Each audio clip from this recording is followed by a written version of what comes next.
종달새 책방이 준비한 오늘의 이야기는 김도영의 놀라운 사연으로 계단에서 시작된 이야기입니다. 1장. 삐걱이는 계단과 낯선 의뢰. 저는 김도영입니다. 올해 60인데 요즘 잠이 잘 안 와서 새벽 4시면 일어나곤 합니다.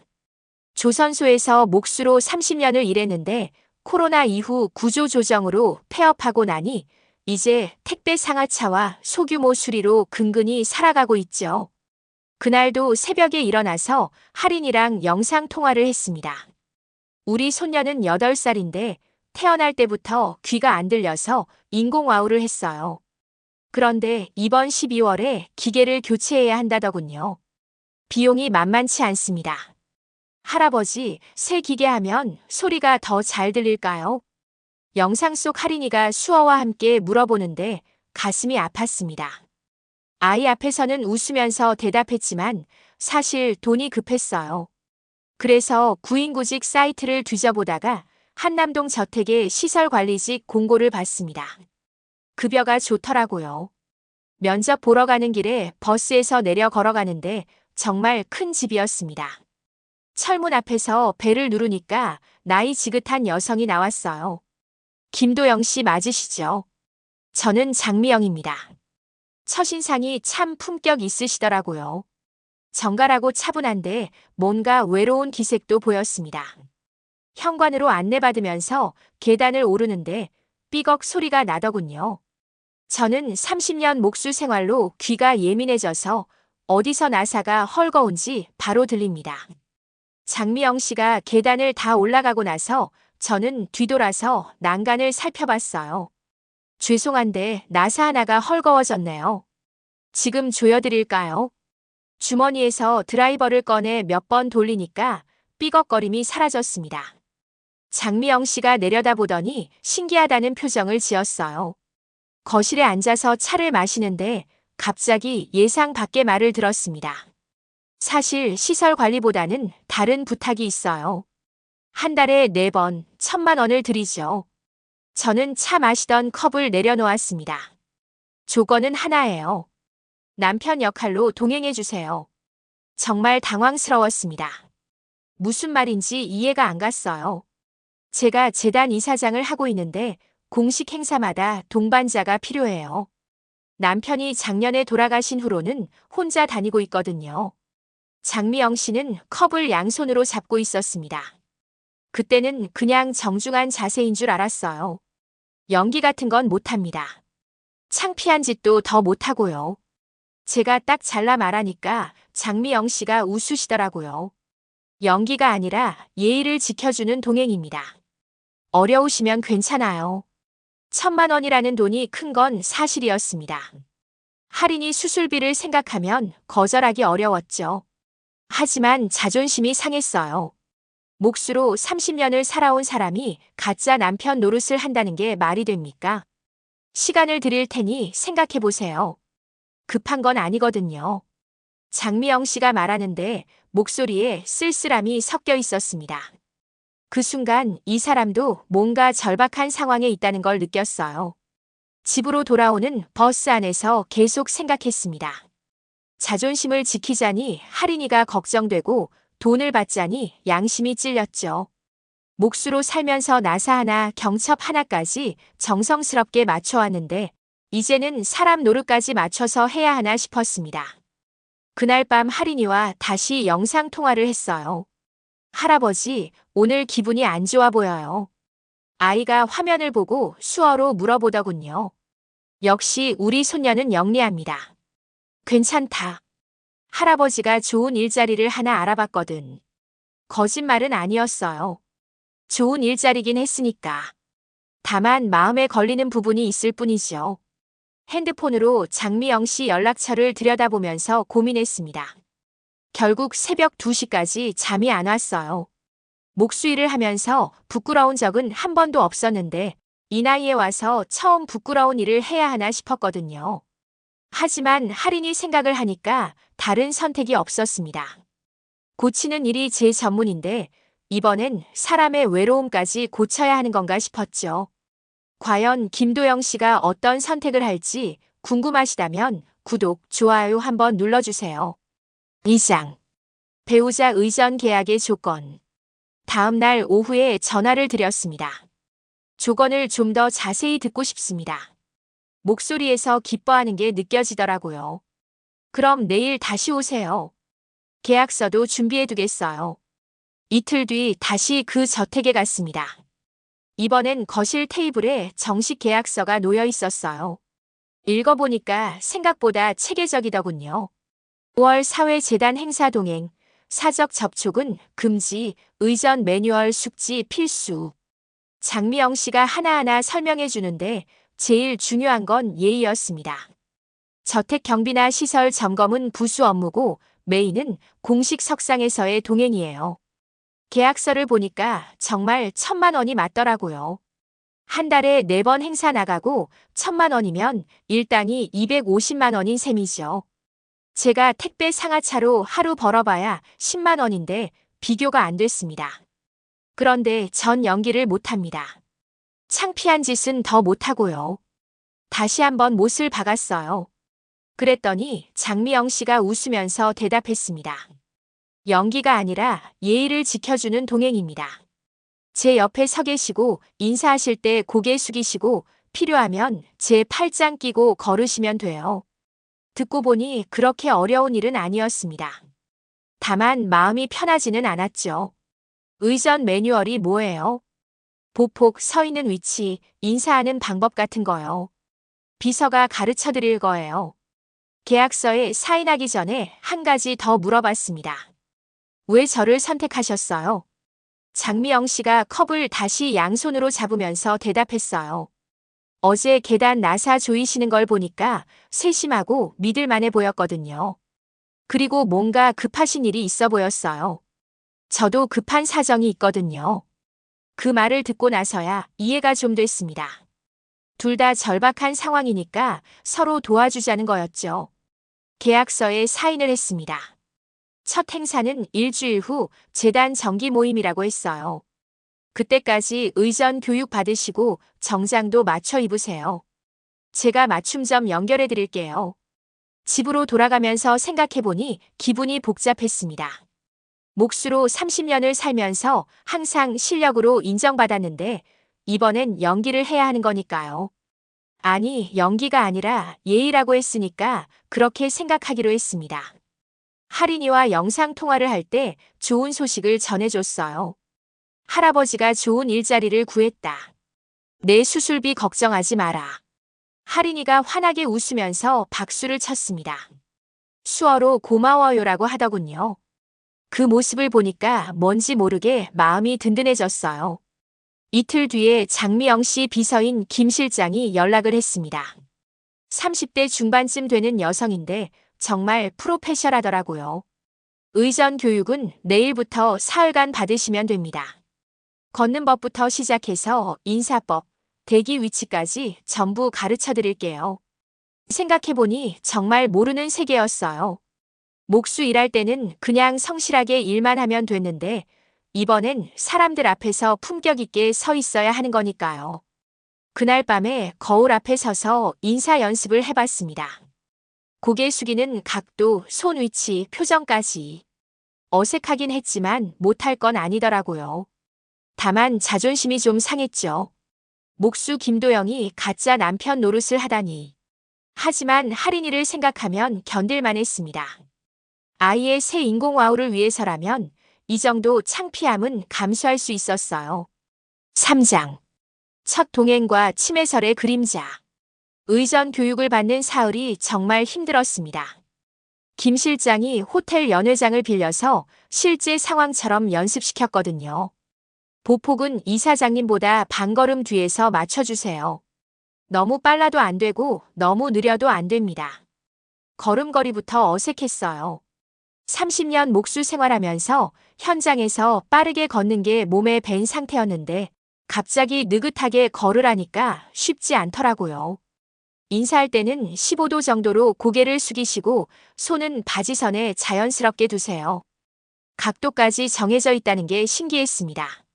목수 일할 때도 정밀함이 중요하긴 했지만 이건 또 다른 종류의 정밀함이었어요. 대기할 때는 이사장님 오른쪽에서 한 걸음 뒤에 서시면 됩니다. 시선은 정면을 보시되 이사장님 움직임을 항상 의식하세요. 사흘째 되니까 조금 익숙해졌어요. 몸은 어색하지만 머리로는 이해가 됐거든요. 결국 도구 쓰는 법을 배우는 것과 비슷하다고 생각했습니다. 드디어 첫 행사 날이 왔어요. 재단 정기 모임이라고 했는데 서울 시내 호텔 연회장에서 열렸습니다. 정장을 맞춰 입고 거울을 보니까 저도 모르게 긴장됐어요. 장미영 씨와 함께 호텔에 도착했는데 생각보다 규모가 컸습니다. 기업인들과 사회단체 관계자들이 많이 왔더라고요. 긴장하지 마세요. 그냥 제 옆에만 계시면 돼요. 장미영 씨가 차에서 내리면서 조용히 말했는데 목소리에 따뜻함이 있었어요. 연회장에 들어가니까 사람들이 인사를 하러 왔습니다. 저는 교육받은 대로 고개를 숙이고 뒤에서 기다렸어요. 생각보다 어렵지 않았습니다. 그런데 중간에 기자 한 명이 다가왔어요. 이사장님, 최근 건강 이상설에 대해서 한 말씀 해주시겠어요? 순간 장미영 씨 표정이 굳었습니다. 하지만 금방 미소를 지으면서 대답했어요. 건강한 편입니다. 재단 업무도 정상적으로 진행하고 있고요.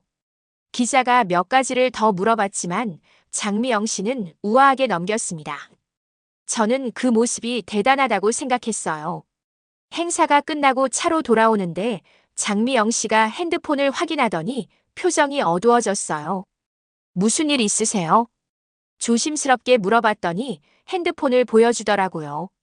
익명 메일이었는데 내용이 충격적이었습니다. 이사장 치매 의심, 조카가 후견인 준비 중이라는 소문. 이런 내용의 제보 메일이었어요. 스크린샷까지 첨부되어 있더군요. 이런 소문이 돌고 있나 봐요. 장미영 씨 목소리가 힘이 없었습니다. 그제서야 왜 동행자가 필요한지 이해가 됐어요. 혼자 다니면 더 이상한 소문이 날 수 있으니까요. 저택에 도착해서 현관 계단을 올라가는데 뭔가 이상했습니다. 며칠 전에 제가 고친 나사 말고 다른 부분에서 반짝이는 게 보였거든요. 몰딩 틈새에서 작은 빛이 반사되는데 그냥 지나쳤어요. 오늘 수고하셨어요. 생각보다 잘해주셨네요. 장미영 씨가 고마워하는데 저도 기분이 나쁘지 않았습니다. 처음에는 창피하다고 생각했는데 막상 해보니까 그런 감정보다는 누군가를 도와준다는 기분이 더 컸어요. 집에 와서 할인이와 영상통화를 했습니다. 할아버지, 오늘 옷이 멋있어요. 정장 차림의 제 모습을 보고 할인이가 엄지를 들어주더라고요. 아이가 좋아하니까 저도 덩달아 기분이 좋아졌습니다. 그날 밤에는 이상하게 잠이 잘 왔어요. 처음으로 떳떳하게 잠들 수 있었거든요. 비록 가짜 남편 노릇이긴 했지만 누군가에게 도움이 되는 일이었으니까요. 사장. 귓속말과 오르골. 이틀 뒤에 장미영 씨에게서 연락이 왔어요. 저택에 시설 점검 차 와달라고 했습니다. 계약에 있던 부수 업무죠? 네, 가끔 이런 일도 부탁드릴게요. 저택에 가보니까 몇 군데 고칠 곳이 있었습니다. 문고리가 헐거워진 곳, 창문 잠금 장치가 제대로 안 되는 곳들이었죠. 몫으로 30년 일한 경험으로는 금방 고칠 수 있는 것들이었어요. 작업하면서 장미영 씨와 이런저런 이야기를 했습니다. 남편분은 언제 돌아가셨어요? 작년 가을이에요. 갑자기 심장마비로 가셨죠. 목소리에 그리움이 묻어 있었습니다. 많이 외로우시겠어요. 괜찮아요. 혼자 사는 게 익숙해졌거든요. 그런데 괜찮다는 말을 할 때마다 뭔가 애쓰는 기색이 보였어요. 점심시간에 집에 가서 할인이와 영상통화를 했습니다. 할인이가 새로 배운 수어를 보여주는데 정말 기특했어요. 할아버지, 이거 봐요. 할인이가 작은 오르골을 보여줬는데 고장나서 소리가 안 난다고 하더라고요. 할아버지가 고쳐줄게. 그날 저녁에 오르골을 가져와서 분해해봤습니다. 스프링이 빠진 거였는데 다시 끼우니까 소리가 나더군요. 그런데 소리가 너무 작아서 할인이가 잘 못 들을 것 같았어요. 아, 보이스 레코더를 달아서 할인이 목소리를 녹음해두면 어떨까? 작은 보이스 레코더를 오르골 안에 넣고 할인이 목소리를 녹음해서 연습용으로 쓰려고 했습니다. 할인이가 발음 연습할 때 자기 목소리를 들으면 도움이 될 것 같았거든요. 보이스 레코더를 테스트해 보았습니다. 잘 작동되고 있어서 좋아할 할인이를 생각하니 절로 웃음 지어졌어요. 다음 날 할인이에게 줄 오르골을 넣은 가방을 들고 저택에 갔는데 장미영 씨가 밤에 남편 유품 상자를 정리하다가 손이 떨려서 상자를 떨어뜨렸다고 하더라고요. 제가 정리해 드릴까요? 서재로 가보니까 정말 여러 가지가 흩어져 있었어요. 사진, 서류, 기념품들이 바닥에 널려 있었습니다. 하나씩 주워서 다시 상자에 넣어드리는데 장미영 씨가 한 장의 사진을 오래 들여다보고 계셨어요. 남편분과 함께 찍은 사진 같았습니다. 좋은 분이셨나 봐요. 네, 정말 좋은 사람이었어요. 제가 재단 일을 할 수 있는 것도 남편 덕분이거든요. 그때 장미영 씨가 갑자기 컵을 떨어뜨렸어요. 손이 떨린 거였습니다. 괜찮아요. 요즘 손이 자꾸 떨려서요. 제가 컵을 주워드리면서 보니까 장미영 씨가 또 양손으로 새 컵을 잡고 있더라고요. 첫 만날 때부터 그런 습관이 있었는데 이제 보니까 손 떨림 때문인 것 같았어요. 병원에는 가보셨어요? 다녀왔는데 스트레스 때문이라고 하더군요. 약도 먹고 있어요. 서재 정리를 마치고 나오면서 장미영 씨가 말했습니다. 저기 닫힌 방이 있는데 거기는 건드리지 말아주세요. 남편 서재거든요. 복도 끝에 있는 방을 가리켰는데 문이 굳게 잠겨 있었어요. 가볍게 고개를 숙이며 알았다고 하고는 너무 긴장하느라 들고 간 가방을 서재에 놓고 왔습니다. 그런데 그날 밤에 이상한 꿈을 꿨습니다.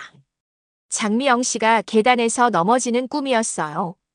왜 그런 꿈을 꿨는지 모르겠지만 기분이 좋지 않았습니다.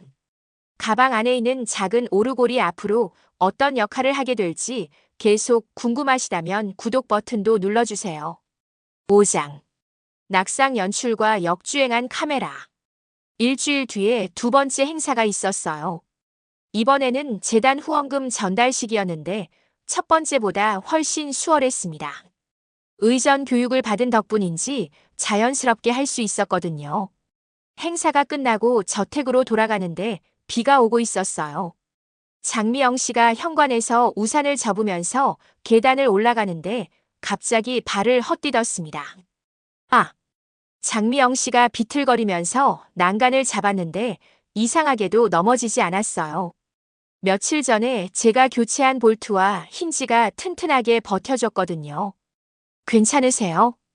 급히 달려가서 부축했는데 장미영 씨는 괜찮다고 했어요. 그런데 뭔가 이상했습니다. 넘어지는 것 치고는 너무 어설펐거든요. 마치 일부러 넘어지는 척하다가 실패한 것 같았어요. 혹시 어디서 지켜보는 사람 있어요? 장미영 씨가 깜짝 놀라면서 주변을 둘러봤습니다. 왜 그런 말씀을 하세요? 그냥 기분이 이상해서요. 현관 안으로 들어가면서 계단 주변을 자세히 살펴봤습니다. 며칠 전에 봤던 반짝이는 게 또 보이더라고요. 이번에는 더 자세히 보니까 몰딩 틈새에 뭔가 작은 게 박혀 있었어요. 잠깐만요. 드라이버로 몰딩을 조심스럽게 뜯어보니까 정말 작은 카메라가 나왔습니다. 피놀 카메라였어요. 이게 뭐죠? 장미영 씨가 놀라서 물어봤는데 저도 황당했습니다. 누가 몰래 촬영하고 있었네요. 각도를 보니까 계단 쪽을 찍고 있었어요. 카메라를 자세히 보니까 메모리 카드가 들어있더라고요. 녹화 버튼이 켜져 있는 상태였습니다. 혹시 방금 전 상황도 찍혔을까요? 그럴 겁니다. 집에서 메모리 카드를 확인해 봤는데 정말 충격적이었어요. 며칠 전부터 계단 부분을 계속 촬영하고 있었더군요. 그런데 각도가 이상했습니다. 마치 누군가 넘어지는 걸 기대하고 찍은 것 같았어요. 다음 날 장미영 씨에게 연락드리려는데 먼저 전화가 왔어요. 도영 씨, 큰일 났어요. 조카가 집에 와서 난리를 피웠어요. 급히 저택으로 가보니까 정말 난리가 났더라고요. 40대 중반쯤 되는 남자가 장미영 씨 앞에서 소리를 지르고 있었어요. 이모, 어제 계단에서 넘어질 뻔했다면서요. 이제 혼자 사시기 위험해요. 그 사람이 장준석이었습니다. 장미영 씨 조카라고 하더군요. 준서가 괜찮다고 했잖니. 괜찮은 게 아니에요. 안전 문제는 심각해요. 이제 후견인을 정해야 할 때가 온 것 같아요. 장준석이 저를 보더니 눈을 찌푸렸습니다. 이 사람은 누구예요? 시설 관리해 주시는 분이야. 시설 관리를 제대로 못하니까 이모가 넘어질 뻔한 거 아니에요. 장준석이 저를 향해 화를 내는데 기분이 나빴어요. 저는 오히려 계단을 더 안전하게 고쳤거든요. 계단은 제가 점검해서 안전합니다. 안전하면 어제 왜 넘어질 뻔했겠어요? 그때 장준석이 가져온 경비원이 제 어깨를 잡더라고요. 이제 그만 나가시죠. 안전상 문제가 있으니까 해고입니다. 장미영 씨가 말리려고 했지만 상황이 복잡해지니까 저를 보호하려는 마음에서 형식상 해고한다고 했어요. 도영 씨, 죄송해요. 일이 정리될 때까지 잠시 쉬세요. 집으로 돌아오는데 정말 화가 났습니다. 뭔가 조작된 상황 같았거든요. 어제 장미영 씨가 넘어질 뻔한 것도 카메라가 그 각도로 설치된 것도 장준석이 바로 다음 날 나타난 것도 모든 게 계획적이었어요. 그날 밤에 할인이와 영상 통화를 할 때 속상한 마음을 감출 수 없었습니다. 할아버지, 왜 슬퍼 보여요? 할인이가 수어로 물어보는데 아이 앞에서 약한 모습을 보이고 싶지 않았어요. 괜찮다. 일이 좀 복잡해졌을 뿐이야. 하지만 속으로는 걱정이 많았습니다. 1,000원짜리 일자리를 잃었을 뿐만 아니라 장미영 씨가 위험에 빠진 것 같았거든요. 6장. 치매 프레임 깨기 세컨드 오피니언. 해고당한 다음 날 계속 장미영 씨가 걱정됐어요. 뭔가 장준석이라는 사람이 의도적으로 꾸민 일 같았거든요. 인터넷으로 찾아보니까 후견인 제도라는 게 있더라고요. 치매나 정신적 문제가 있는 사람의 재산을 대신 관리해주는 제도였습니다. 그런데 이걸 악용하면 남의 재산을 합법적으로 빼앗을 수도 있겠더라고요. 장미영 씨가 치매가 아닌데 치매로 몰아가는 건 아닐까? 그런 생각이 들어서 몰래 장미영 씨에게 연락했습니다. 저예요, 도영입니다. 도영 씨, 괜찮으세요? 어제 죄송했어요. 괜찮습니다. 그런데 한 가지 부탁이 있어요. 신경과에서 세컨드 오피니언 받아보세요. 왜요? 제가 보기에는 치매가 아니라 약 부작용 같거든요. 다른 병원에서 한 번 더 검사 받아보시면 어떨까요? 장미영 씨가 잠시 조용히 있다가 대답했어요. 생각해 볼게요. 며칠 뒤에 장미영 씨에게서 연락이 왔어요. 도영 씨 말대로 다른 병원에 가봤어요. 결과가 나왔는데 치매가 아니래요. 정말 다행이었습니다. 손떨림은 항우울제의 부작용이래요. 남편 돌아가신 후에 우울증으로 먹던 약 때문에 그런 거였어요. 처음부터 컵을 양손으로 잡던 습관도 이해가 됐어요. 손이 떨리니까 안 떨어뜨리려고 조심했던 거였죠. 약을 바꿔서 먹으니까 많이 나아졌어요. 이제 손도 거의 안 떨려요. 그런데 문제는 장준석이 이미 후견인 신청을 준비하고 있다는 거였어요. 이사회에서 건강검진 결과를 요구하고 있어요. 조카가 이사들에게 뭔가 말을 했나 봐요. 새 검진 결과를 보여주시면 되잖아요. 그런데 이미 치매 의심이라는 소문이 퍼진 상태라서 사람들이 의심스럽게 보고 있어요. 이때 제가 중요한 걸 기억했어요. 오르골에 넣어둔 보이스 레코더 말입니다. 혹시 제가 지난번에 서재를 정리하면서 놓고 갔던 가방이 있는데 그대로 있을까요? 아마 서재에 그대로 있을걸요. 왜요? 손녀가 잘 못 들어서 그 가방 안 오르골에 작은 녹음기를 넣어 놓았었는데 혹시 뭔가 녹음됐을 수도 있거든요. 도영은 급히 저택으로 가서 오르골을 확인해 봤어요. 가방에 넣어둔 오르골의 녹음기가 켜진 상태더라고요. 파일을 확인해 보니까 정말 충격적인 내용이 들어 있었습니다. 닫힌 서재에서 장준석과 누군가의 전화 통화가 녹음돼 있었어요. 이번엔 확실히 넘어지게 만들어. 후견인만 인정되면 건물 두 채는 문제없이 넘어올 거야. 계단 볼트를 더 헐겁게 할까요? 아니, 그것보다는 약을 바꿔치기 해봐. 치매약으로 말이야. 정말 소름이 돋았어요. 장준석이 일부러 장미영 씨를 위험에 빠뜨리려고 한 거였습니다. 이걸 증거로 쓸 수 있을까요? 장미영 씨에게 녹음 파일을 들려주니까 얼굴이 하얗게 질렸어요. 제 조카가 정말 이런 일을 했다는 거예요.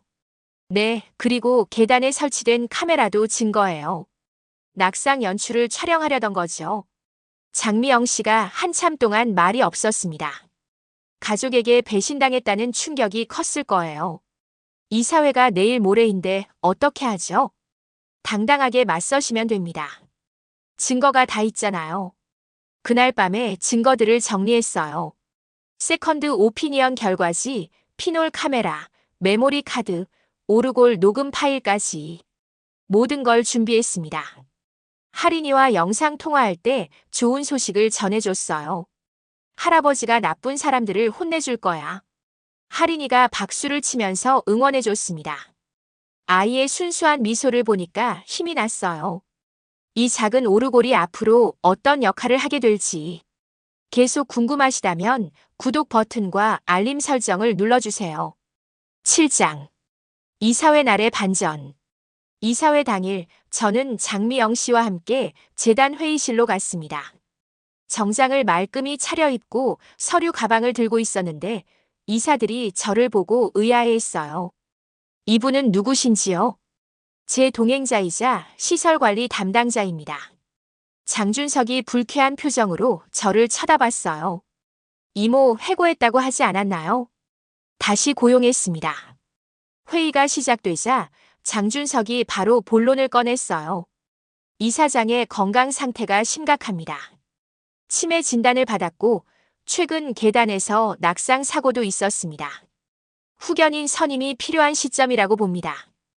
이사들이 수군거렸어요. 이미 소문이 퍼진 상태라서 반신반의하는 분위기였거든요. 혹시 의료 기록이나 진단서가 있나요? 한 이사가 물어보자 장준석이 서류를 꺼냈습니다. 치매 초기라는 진단서였어요. 그때 장미영 씨가 일어났어요. 저도 준비한 자료가 있습니다.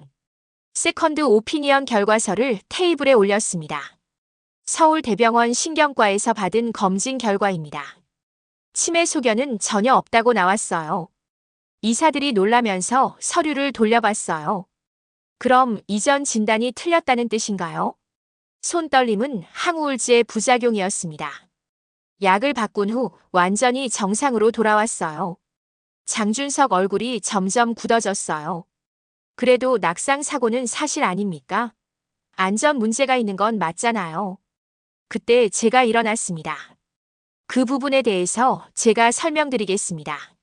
서류 가방에서 피놀 카메라를 꺼내 테이블에 올렸어요. 이건 저택 계단에서 발견한 불법 촬영 장비입니다. 이사들이 웅성거렸어요. 누가 이런 걸 설치했나요? 메모리 카드를 노트북에 연결해서 영상을 보여줬어요. 계단을 촬영한 각도, 설치 시점까지 다 나와 있었거든요. 보안 로그를 확인해 보니까 이 카메라는 사고 일주일 전에 설치됐습니다. 마치 누군가 낙상 사고를 미리 계획한 것처럼요. 장준석이 당황하기 시작했어요. 그건 보안을 위해서 설치한 거 아닐까요? 그럼 이것도 보안용인가요? 오르골을 꺼내서 녹음 파일을 재생했습니다.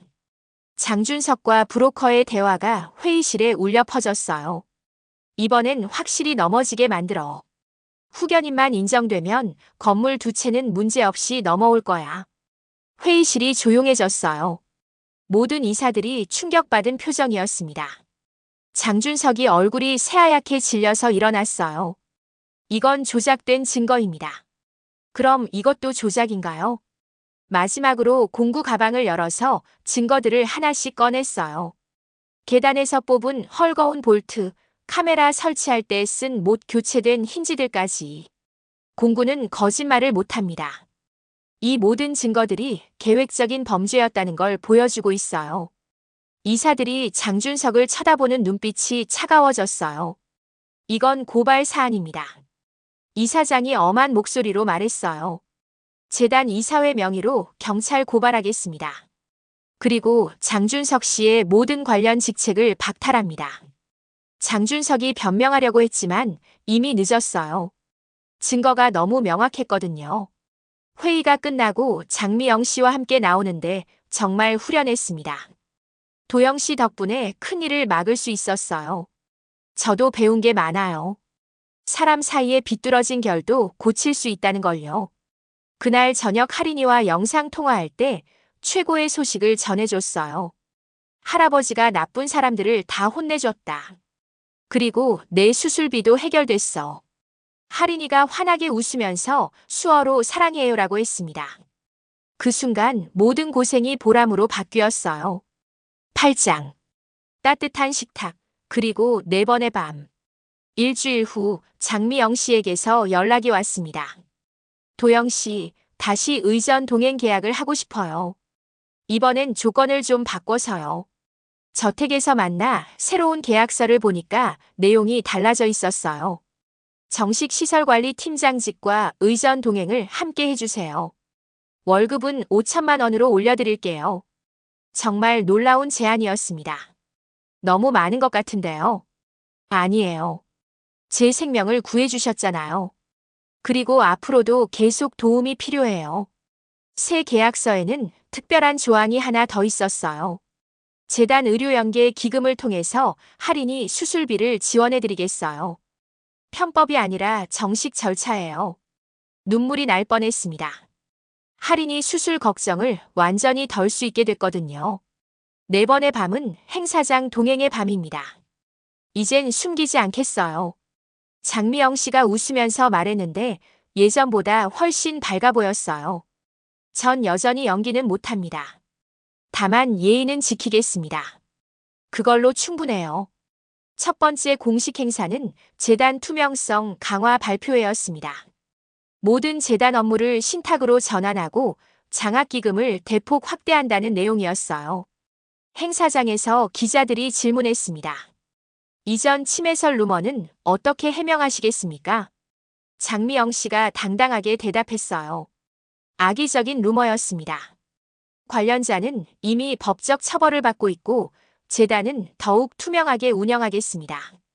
행사가 끝나고 집으로 돌아가는데 장미영 씨가 말했어요. 오늘 저녁 함께 드시겠어요? 집에서 직접 해드릴게요. 저택 주방에서 장미영 씨가 된장국을 끓이는 모습을 봤습니다. 이제는 한 손으로도 숟가락을 자연스럽게 들 수 있었어요. 약을 바꾼 덕분이었죠. 손떨림이 완전히 나았네요. 네, 도영 씨 덕분이에요. 식탁에 앉아서 따뜻한 된장국을 마시는데 정말 오랜만에 마음이 편안했어요. 이제 외롭지 않으세요? 많이 나아졌어요. 좋은 동료가 생겼잖아요. 식사 후에 현관 계단을 내려가면서 확인해 봤는데 더 이상 삐걱거리는 소리가 나지 않았습니다. 제가 완전히 고쳐놨거든요. 살다 보면 소리 나던 데부터 고치면 됩니다. 장미영 씨에게 말하니까 웃으면서 고개를 끄덕이더라고요. 집에 와서 할인이와 마지막 영상 통화를 했어요. 할아버지, 수술 날짜 정해졌어요. 할인이가 신이 나서 수어와 함께 알려줬습니다. 다음 달 15일이래요. 걱정하지 마라. 할아버지가 다 준비해뒀어. 할아버지 최고예요. 할인이가 제가 고쳐준 오르골을 틀어줬는데 예쁜 멜로디가 나왔어요. 그 소리를 들으면서 생각했습니다. 몫으로 30년을 살면서 나무와 쇠를 고쳤는데 이번엔 사람의 마음까지 고칠 수 있었어요. 처음에는 창피하다고 생각했던 일이 결국 가장 보람 있는 일이 됐습니다.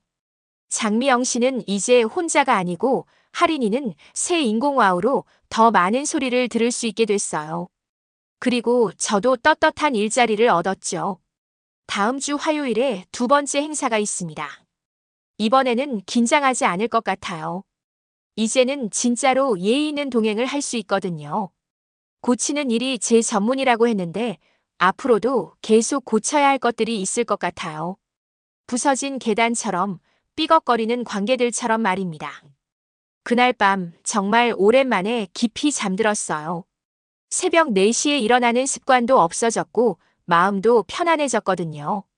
목수 김도영의 새로운 인생이 시작된 겁니다. 이 이야기를 끝까지 들어주셔서 정말 감사합니다. 김도영 씨처럼 자존심과 현실 사이에서 고민해 보신 적 있으시다면 또는 가족을 위해 힘든 선택을 해보신 적이 있으시다면 댓글로 여러분의 이야기도 들려주세요.